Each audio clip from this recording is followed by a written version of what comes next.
Maaf, tadi setelah dunia itu ada alam apa? Kubur. Sebelum pindah ke akhirat, pertengahannya ada alam kubur. Nih lihat sini nih. Kalau orang sudah selesai di alam ini, maka Allah wafatkan.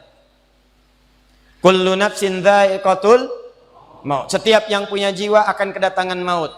Siapa yang bawa maut? Namanya malakul maut. Kalau malakul maut sudah bawa maut, maka dia mulai mewafatkan sampai meninggalkan dunia ini. Apa dalilnya Ustaz? Quran surah 32 ayat yang ke-11, paling kanan sebelah bawah. Qul yatawaffakum malakul mautil ladzi wukkila bikum. Kata Allah, katakan Muhammad kepada semua umatmu, setiap yang punya nyawa itu akan diutus malakul maut untuk mencabut nyawanya. Datang maut, makanya orang yang belum meninggal, yang belum dicabut, namanya disebut oleh Al-Quran dengan nama mayitun. Nih, ada ya-nya, ada taknya. Ya-nya ada tasdidnya begini. Mayit. Kalau ada tasdid, berarti artinya CM, calon meninggal. Di antum jangan tersinggung kalau dikatakan mayit ya. Iya. Sama dengan Ustad. Iya. Innaka mayyitun wa innakum mayyitun. Engkau mayit, mereka pun mayit. Engkau akan wafat, mereka pun wafat. Cuman Allah membedakan waktu-waktu wafatnya. Barangkali tidak sama semuanya. Bisa antum duluan, saya belakangan, mungkin. Atau mungkin juga ditukar, jangan salah, bisa ditukar. Saya belakangan, antum duluan, bisa. Gak ada bedanya Ustadz. Ya sudah, saya duluan, bisa setelah antum. Nah, dipakai tasdid. Kalau datang maut, maut datang. Maut lewat malakul maut. Maut ini mengambil nafas, diambil tasdidnya nih, ambil ke atas. Begitu diambil, qul yatawaffakum malakul mautil ladzi wukkila bikum. Kullu nafsin dha'iqatul. Ya ayyatuhan nafsul mutmainnah, sesuatu yang tenang. Dalam bahasa Arab disebut dengan sukun. Sukun itu tenang, alamatnya sukun bulat. Bulat ini kalau bulat dalam ilmu loghah, bulat jadinya hilang tasdidnya. Maka kalau mayit itu artinya nyawanya sudah tidak ada. Mayitun masih ada nyawa, diambil malakul maut jadi mayitun. Nih alam kubur.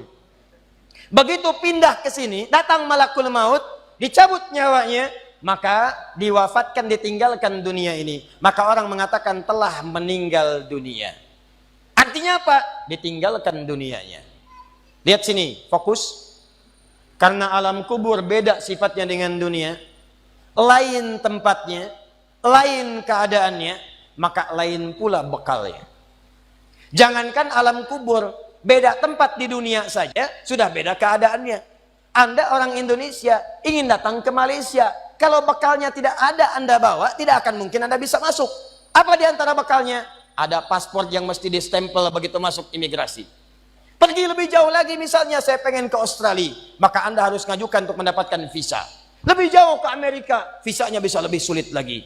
Maka bagaimana dengan alam kubur yang sifat keadaannya beda dengan dunia? Makanya bekalnya pun tidak akan sama.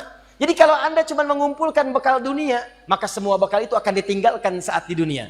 Maka orang mengatakan meninggal dunia, maksudnya meninggalkan dunia dengan semua bekalnya. Nih, maaf ya, jam dunia, baju dunia, handphone dunia, gelas dunia. Jadi semua yang kita dapatkan di dunia, rumah yang luaskah, mobil yang mewahkah, pakaian yang glamorkah, kalau sudah meninggalkan semua alam dunia itu, maka hilanglah semua yang kita kenakan. Habis semua kita tinggalkan. Walaupun Anda koleksi yang bagus-bagus, tetap tidak akan pernah dibawa. Jangankan Anda, yang mengantarkan saja tidak akan menyertakan. Silahkan cek. Anda punya koleksi mobil paling bagus, apakah saat wafat dikuburkan dengan mobilnya? Tidak. Anda punya handphone paling mewah, kenangan tingkat tinggi. Di handphone itu suka dipakai bikin status tentang hadis, tentang ayat, tentang tafsir. Tiba-tiba ketika akan wafat, Anda wasiat kepada istri Anda tercinta. Mama, ini handphone kesayangan Papa, handphone bekal ibadah. Tolong kalau meninggal, kuburkan dengan handphonenya. Kalau Mama kangen, miss call aja. Mustahil. Tuh air, mereknya Bengkulu Fillah. Nikmat di dunia. Tapi apakah ketika masuk ke alam kubur dibawa? Tidak. Selesai. Maka bagian pertama, Anda mesti sadar, ini yang mau saya sampaikan. Dan dari sini, saya akan lebih fokus kepada apa yang ingin saya sampaikan. Kita mesti sadar teman-teman sekalian, pertama kata Allah kita akan wafat. antum akan meninggal. Wafat. Wafat. Wafat. Wafat. Jadi antum kalau melihat di cermin tuh, ngaca dulu, ngaca, tunjuk wajah antum, wafat. Kamu akan wafat. Ketika Anda sadar Anda akan wafat, meninggalkan dunia ini, maka Anda mesti paham, udah punya bekal belum untuk pulang?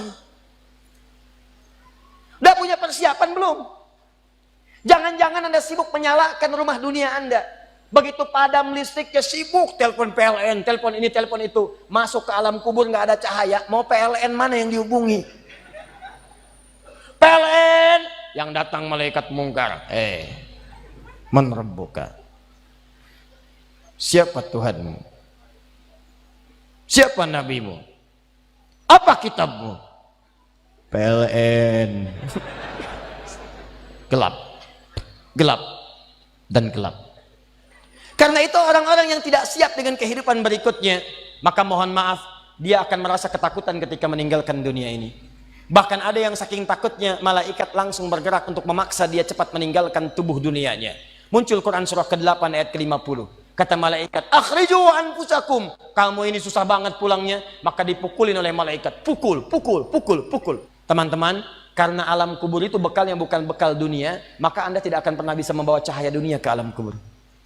Maka saya ajak Anda pada malam hari ini, coba ayo kita berubah. Tolong pikir baik-baik, tidak akan ada yang abadi. Dan besok pun belum tentu hidup. Demi Allah saya katakan, Allah bisa mewafatkan kita pada malam hari ini.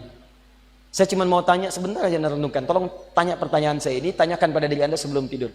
Kalau Allah wafatkan Anda pada malam ini, sudah siapkan Anda dengan bekal pulang Anda kepada Allah? Karena itu hukum mengatakan orang yang tidak punya bekal maka dia tidak siap untuk mudik. Tuh lihat Ramadan tuh. Ntar sebentar lagi, tersisa tinggal 2-3 bulan ke depan datang bulan Ramadan. Begitu di ujung Ramadan, orang semua siap-siap mudik. Demi Allah saya katakan, saya pernah mengadakan survei kecil-kecilan. Saya tanyakan pada sementara orang yang tidak mudik. Saya tanya, kenapa nggak mudik? Ustadz, nggak ada bekal. Dunia saja tidak punya bekal, malu mudik. Tidak punya bekal, susah mudik. Tapi yang punya bekal, oh dia nyari sebanyak-banyaknya. Begitu sebelum berangkat, tiba waktunya raya, dia siapkan. Bahkan ada yang kemudian mencari motor terbaik. Motornya Honda bebek, bekalnya singa. Motornya bebek, bekalnya singa. Karena bekalnya lebih banyak dibandingkan dengan sifat kendaraannya. Kendaraan kecil, motornya modifikasi. Tambah lagi pelepah pisang. Tambah lagi dus 1. Tambah belakang yang lain lagi. Numpuk semua di belakangnya. Dituliskan kemudian tulisan, aku pulang sayang, jemput ya. Masya Allah. Luar biasa. Kenapa? Karena tahu dia punya bekal untuk pulang. Dan yang dikunjungi pun dihubungi terlebih dahulu. Aku mau pulang. Maka yang di sana menyiapkan segala perlengkapan untuk menyambut yang pulang. Silahkan cek. Begitu tahu akan ada yang pulang mudik, maka rumah dicet. Makanan diada-adakan. Semua dimunculkan. Bahkan yang tidak ada pun menjadi ada. Cuma setahun sekali. Luarnya kongwan, dalamnya rangginang. Idul Fitri. Anda pun begitu. Jadi kalau dunia saja punya sifat mudik, maka akhirat pun demikian. Orang-orang yang punya petaknya cuma dunia saja, maka selesai hidupnya di sini. Kata Allah, nih saya berikan gambaran. Yang visinya cuma sampai sini, maka saya berikan semua kenikmatan dunianya seperti yang dia inginkan. Tapi begitu selesai ini, ditenggelamkan di alam kubur sampai kedalaman yang paling dalam. Turun ancaman. Allah tidak menginginkan semua manusia larut di sini. Tapi kata Allah, saya tidak maksa. Nih saya berikan gambaran kepada Anda. Kata Allah, turun surah Al-Humazah. Wailul likulli humazatin alladzi jama'a malahu wa yahsabu anna malahu akhlada. Kata Allah, hei yang terlampau sibuk dengan dunia. Suaminya sibuk cari harta, hitung lagi, hitung lagi, hitung lagi. Istrinya sibuk kumpul-kumpul dengan sesamanya, cuma membicarakan harta suami. Sosialita yang senang dengan kumpul-kumpul saja, tidak ada manfaatnya, cuman ngobrol, cuman gibah, cuma macam-macam. Makanya ketika menyebutkan kalimat saling cela, saling ngobrol, menggunakan tak marbutah. Tak marbutah menunjuk pada perempuan. Wailul likulli humazatil lumazah, pakai tak, sedangkan tak sifat menunjuk pada perempuan. Muslim laki-laki, kalau ingin jadikan perempuan tambah tak di ujungnya, muslimah. Mukmin laki-laki, perempuan mukminah. soim laki-laki, perempuan. Wah, itu dia. Sesuatu yang kokoh, kuat, berwibawa, mantap, punya tenaga. Makanya tanda-tanda laki-laki pun beda. Punya kumis, laki-laki berkumis, perempuan tidak. Punya wibawa, punya kata-kata yang kuat. Makanya kalau ada laki-laki suaranya sedikit gemulai saja, itu akan kehilangan sifat wibawanya. Nama siapa? Nia. Oh. Nama? Nia. Nama lengkap? Kurniadi. Hilang.